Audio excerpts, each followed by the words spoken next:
minutes.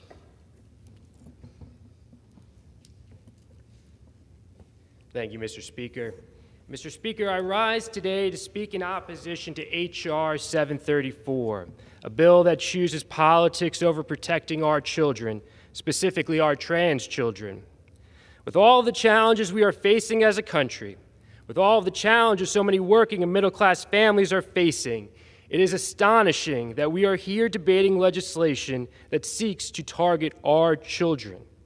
I intentionally say our children because I do believe, as legislators, we should be concerned about every child in America, whether they live in a red or blue state, urban or rural community, and however they choose to identify. Yet Republicans, not just in this body, but in legislatures across the country, have set their mark on trans children. And when we speak of trans children, by most estimates, we are talking about 300,000 people in a country of 331 million, even fewer who participate in school sports. Just think about that. With all the power bestowed upon us, upon this august institution, Republicans are choosing to use that might to prevent trans children from participating in sports. And they do so instead of working with Democrats to provide tangible solutions to the challenges that so many Americans are facing. Why are we not voting today to make permanent the expanded child tax credit, which lifted 2.9 million children out of poverty?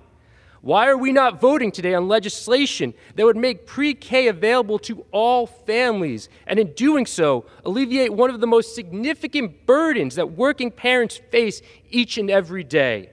Why are Republicans not focusing on these issues, debating and voting on real change for the majority of American families? And this week, Republicans will talk constantly about protecting our children. Yet they won't work to solve the gun violence epidemic that we have in our country, an epidemic that continues to be a stain on each and every one of us. We have to acknowledge the complete absurdity that Republicans are more comfortable sending their children to school to participate in active shooter trainings than they are having their children play alongside a trans teammate. The leading cause of death of children in this country, in our country, is gun violence. Yet Republicans are here trying to prevent trans children from participating in sports. The GOP title of this bill is Protection of Women and Girls in Sports Act of 2023. But have we not asked ourselves about the children that this bill seeks to target? Who's protecting them? When will we remember that we show our true strength by concerning ourselves with the most vulnerable amongst us? We are supposed to be the ones who are guided by President Lincoln's encouragement to have faith that right makes might. Being on the side of those who others seek to marginalize is the right side of history and shows true strength. And on the topic of strength, let me be clear about one thing.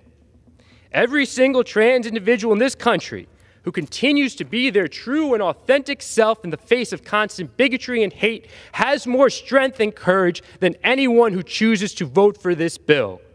As the book of John reminds us, if anyone has material possessions and sees a brother or sister in need but has no pity on them, how can the love of God be in that person? Dear children, let us not love with words or speech, but with actions and in truth.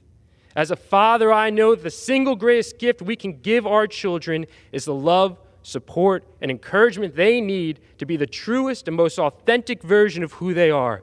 Because we, as adults, know that this life is hard, and that giving our kids that support is the least we can do. But instead of trying to make life just a little easier, especially for those individuals who have found the bravery to be open about who they are, Republicans are trying to put out their inner light by making them feel different, by ostracizing them from their peers. As I've said before and will say so long as it needs to be said, I love every single trans individual in this country because they are my brothers, my sisters, my neighbors, and are my fellow Americans.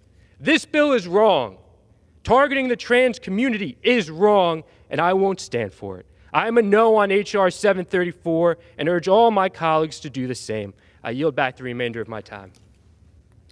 The chair recognizes the gentlewoman from